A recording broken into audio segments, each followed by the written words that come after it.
दोस्तों नमस्कार और स्वागत है दोस्तों। मध्य प्रदेश में प्राइमरी शिक्षकों की भर्ती यानी वर्ग 3 की भर्ती, साथ ही वर्ग 2 की भर्ती, माध्यमिक शिक्षकों की भर्ती, साथ ही वर्ग 1 की भर्ती, उच्च माध्यमिक शिक्षकों की जो सेकंड काउंसलिंग है उसको लेकर तीनों भर्तियों की जो काउंसलिंग की प्रक्रिया है, तो वर्ग 1 वर्ग 2 की सेकंड काउंसलिंग और वर्ग 3 यानी प्राथमिक शिक्षकों की जो है पहली काउंसलिंग कराने को लेकर लोक शिक्षण संचालनालय गौतम नगर भोपाल की तरफ से आयुक्त ने नया आदेश जारी किया है। इस नए आदेश में नए नियम दिए गए हैं। साथ ही जो अतिथि शिक्षकों को प्राथमिक शिक्षक पात्रता परीक्षा जो हुई थी और उसका काउंसलिंग अब शुरू हो रहा है, उसमें क्या कुछ लाभ मिलेगा, इसको लेकर इस आदेश में बताया हुआ है। वीडियो लंबा है लेकिन पूरा देखने पर आपको सब कुछ स्पष्ट रूप से समझ में आपको कंप्लीट आदेश दिखाएंगे। मध्य प्रदेश शासन स्कूल शिक्षा विभाग मंत्रालय भोपाल की तरफ से लेटेस्ट आदेश जारी किया गया है। यह आदेश महत्वपूर्ण है। अगर आपने एमपी टेट यानी कि Madhya Pradesh teacher eligibility test वर्ग 1 वर्ग 2 या वर्ग 3 का किसी में भी क्वालिफाई किया है तो आपको यह वीडियो पूरा देखना अनिवार्य है। तो वीडियो को पूरा देखिएगा। साथ ही अगर आप अतिथि शिक्षक हैं तो आपके लिए क्या प्रावधान यहाँ पर बनाए गए हैं प्राइमरी शिक्षकों की भर्ती में लाभ देने को लेकर।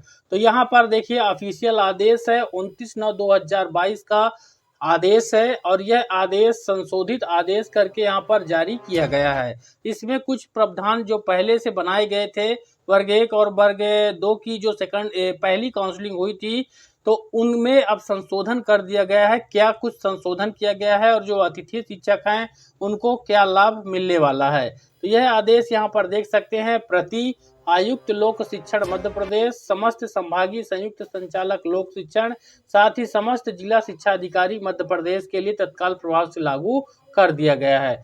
साथ ही यहाँ पर विषय देख सकते हैं प्राथमिक शिक्षक यानी कि जो वर्ग 3 के शिक्षक हैं, साथ ही माध्यमिक शिक्षक और साथ ही उच्च माध्यमिक शिक्षक के नियोजन की प्रक्रिया यानी काउंसलिंग की प्रक्रिया किस प्रकार से रहने वाली है। तो मध्य प्रदेश राज्य स्कूल शिक्षा सेवा शैक्षणिक संवर्ग सेवा शर्त एवं भर्ती नियम 2018, इसके पश्चात भर्ती नियम 2018 से संबोधित किया जाए। नियम 11 उपनियम 9 में प्रावधान है कि नियुक्ति की प्रक्रिया तथा समस्त वर्गों के अभ्यर्थियों की योग्यता की सूची की जाने वाली प्रक्रिया शासन के कार्यपालिक आदेश द्वारा भी निर्दिष्ट की जाएगी। इस प्रावधान के अधीन राज्य सरकार द्वारा शिक्षकों की नियुक्ति एवं चयन सूची तैयार किए जाने की प्रक्रिया निम्नलिखित अनुसार निर्धारित किया जाता है। तो यहाँ पर देखिए सभी के लिए यहाँ वर्ग वाई बताया हुआ है जो कि अच्छे से समझने योग्य है। आप कितने भी वीडियो देख लें, अगर उसको ध्यान पूर्वक नहीं समझेंगे तो आपके समझ में कुछ नहीं आएगा। इसलिए एक वीडियो में सब कुछ समझाने का प्रयास हमारे द्वारा किया जा रहा है। यहाँ पर देखिए पात्रता परीक्षा के विषय के बारे में है। जो वर्ग 1 यानी जो सेकंड काउंसलिंग का यहाँ पर प्रक्रिया शुरू हो चुका है वह अच्छे से ध्यान पूर्वक समझ ले। तो वर्ग 1 वर्ग 2 वर्ग 3 की जो काउंसलिंग की प्रक्रिया रहने वाली है उससे संबंधित यह महत्वपूर्ण यहाँ पर बिंदु हैं। सबसे पहले वर्ग 1 की बात करेंगे। इसमें हाई स्कूल उच्च माध्यमिक शिक्षक विद्यालय में अध्यापन कार्य हेतु नियोजित किए जाने वाले उच्च माध्यमिक शिक्षक की पात्रता परीक्षा यानी वर्ग 1 का यहाँ पर बताया हुआ है विषयवार होगी। पात्रता परीक्षा हिंदी, अंग्रेजी, संस्कृत, उर्दू, जीव विज्ञान, भौतिक शास्त्र, रसायन शास्त्र, इतिहास, राजनीति शास्त्र, अर्थशास्त्र, भूगोल, समाजशास्त्र, कृषि, वाणिज्य एवं गृह विज्ञान विषय में आयोजित होगी।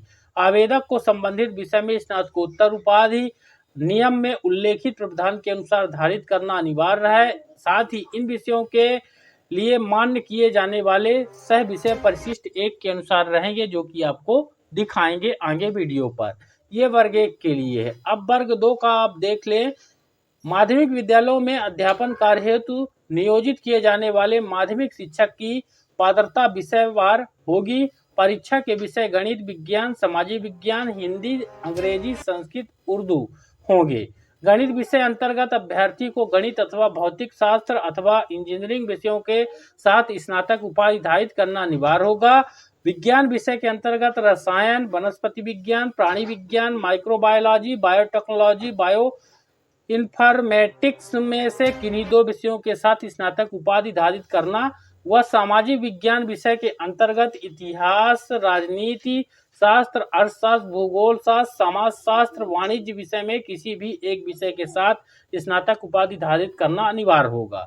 अंग्रेजी, हिंदी, संस्कृत और उर्दू विषय के अभ्यर्थी को स्नातक स्तर पर इन विषयों का मुख्य विषय के रूप में अध्ययन करना यहाँ पर अनिवार्य है। स्नातक उपाधि निर्धारित प्रतिशत के साथ नियम में उल्लेखित प्रावधान के अनुसार धारित करना अनिवार्य किया गया है।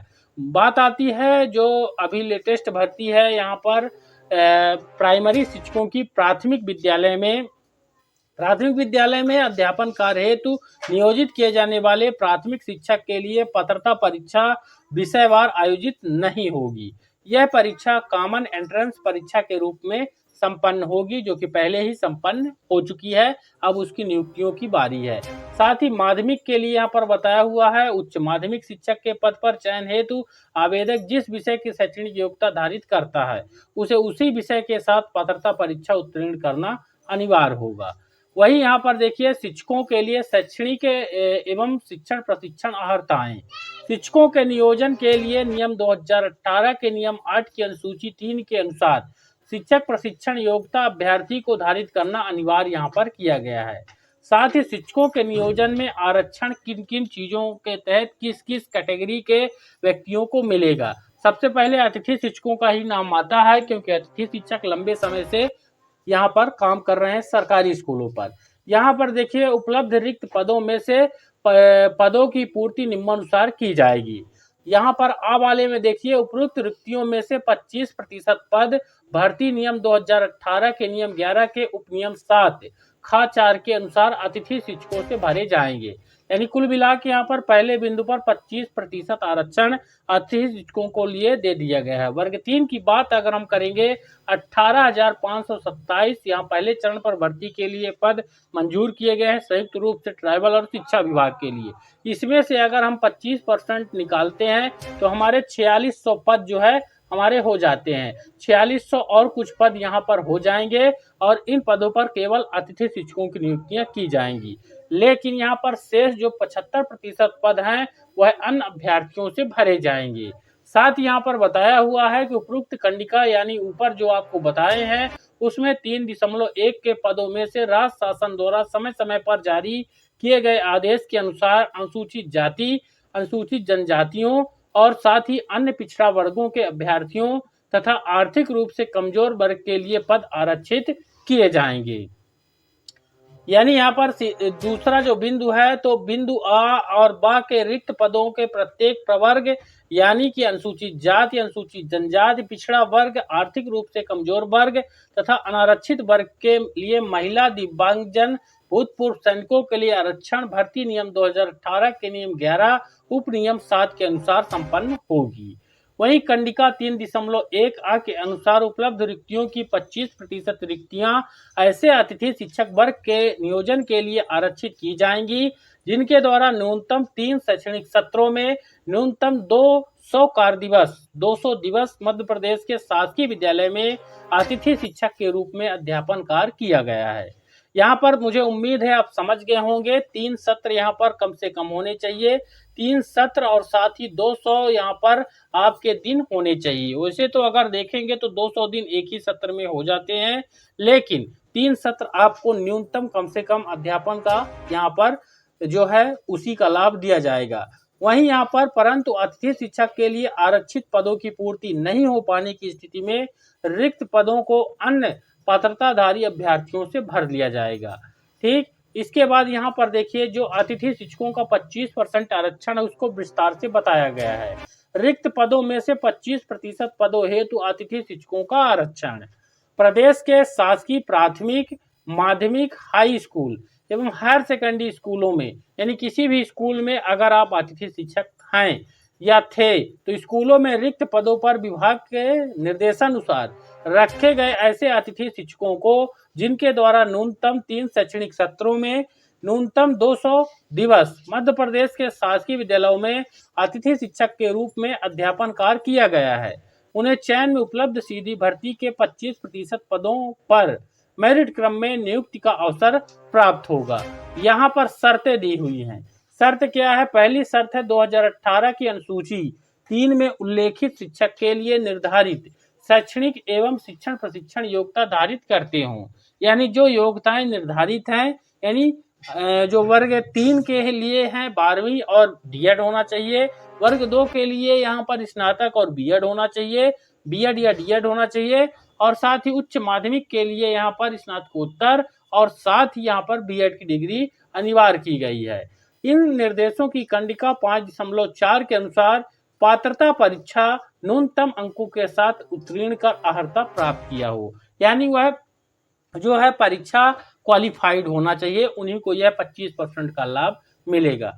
साथ ही पात्रता परीक्षा के आयोजन और न्यूनतम अर्हताकारी अंक के बारे में बताया हुआ है। तो यहाँ पर देखिए न्यूनतम अर्हताकारी के बारे में सब जानते हैं कि उसको किस प्रकार से कराया गया है, लेकिन एक ऐसा बिंदु इसमें नया जोड़ दिया गया है जो कि यहाँ पर अभी तक किसी के समझ में नहीं आया होगा। देखिए भर्ती नियम 2018 के नियम 11(2) में दिए गए प्रावधान के अनुसार प्रोफेशनल एग्जामिनेशन बोर्ड यानी कि पीईबी भोपाल को पात्रता परीक्षा आयोजित करने के लिए विहित अभिकरण घोषित किया जाता है। पीईबी द्वारा शिक्षक पात्रता परीक्षा पृथक पृथक तिथियों में आयोजित की जाएगी। एक आवेदक पात्रता अनुसार एक से अधिक परीक्षा में भाग ले सकता है। साथ ही यहाँ पर देखिए कि पीईबी भोपाल पात्रता परीक्षा लेने के लिए आवेदन करने की प्रक्रिया तथा परीक्षा की स्कीम को समाचार पत्रों में विज्ञापित करेगा।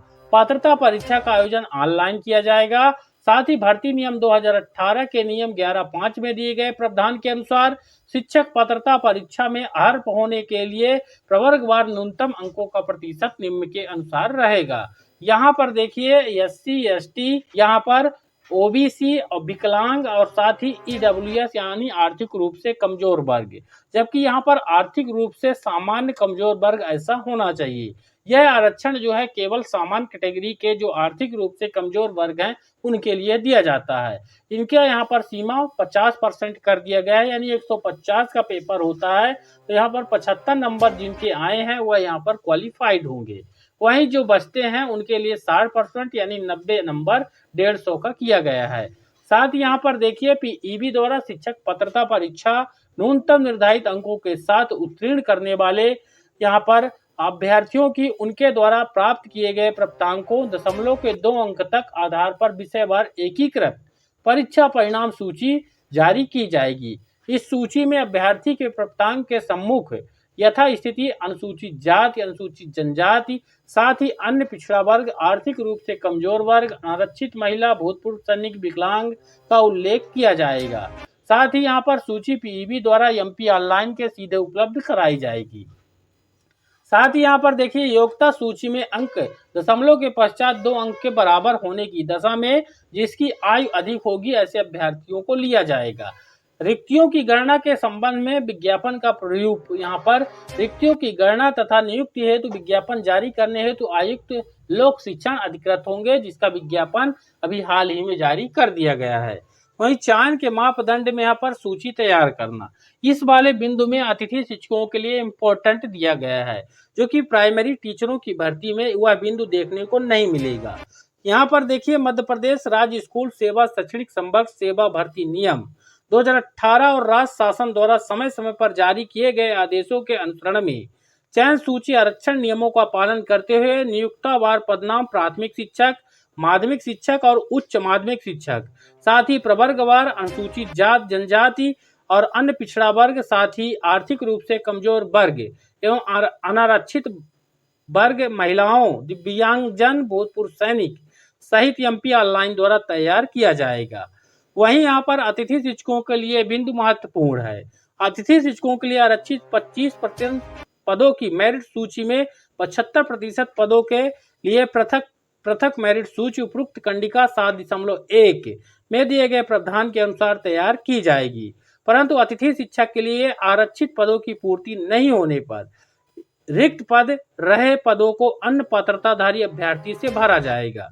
उच्च माध्यमिक शिक्षक और माध्यमिक शिक्षक के लिए आयोजित पात्रता परीक्षा 2018 सम्मिलित होने के लिए आवेदन करते समय अतिथि शिक्षक के रूप में दर्ज की गई जानकारी के आधार पर प्रोफेशनल एग्जामिनेशन बोर्ड द्वारा जारी परीक्षा परिणाम में अतिथि शिक्षक की श्रेणी में कैटेगरी रैंक जनरेट की गई है, अतः इसी रैंक के आधार पर कार्यवाही की जाएगी।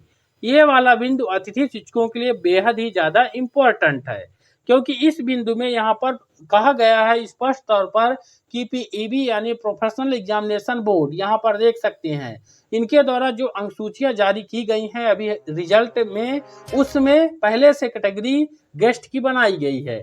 लेकिन अगर आपने एमपी टेट वर्ग 3 का एग्जाम दिया था, क्वालिफाइड हैं, तो उसमें आपको इस तरह का कोई भी कैटेगरी देखने को नहीं मिलेगा। यहाँ पर जो कैटेगरी रैंक जनरेट की गई है उसमें गेस्ट यानी अतिथि शिक्षकों का कहीं भी वहाँ पर रैंकिंग ना गेस्ट कोटे में नाम है, यानी सीधी तौर पर आवेदन के समय वर्ग 3 वाले जो एग्जाम हुए थे प्राइमरी शिक्षकों के, उसमें कोई भी गेस्ट की संबंधित जानकारी नहीं मांगी गई थी। इसलिए यहाँ पर इसमें संशोधन एक बार और होगा। साथ ही चयन सूची जारी किए जाने की तारीख से 1 वर्ष की कालावधि के लिए विधि मान्य रहेगी। साथ ही यहाँ पर बताया हुआ है कि विषयवार रिक्त पदों के अधिकतम 25% पदों के लिए प्रतीक्षा सूची जारी तैयार की जाएगी।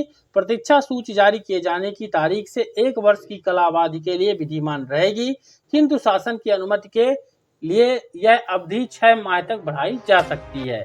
और भी बहुत सारे नियम है दोस्तों, यहाँ पर किस प्रकार से नियुक्ति की प्रक्रिया रहने वाली है, यह कंप्लीट नियम है। चूंकि वीडियो ज़्यादा लंबा यहाँ पर हो रहा है, इसलिए आपको आज के इस वीडियो पर हम इतनी ही जानकारी प्रोवाइड कराएंगे।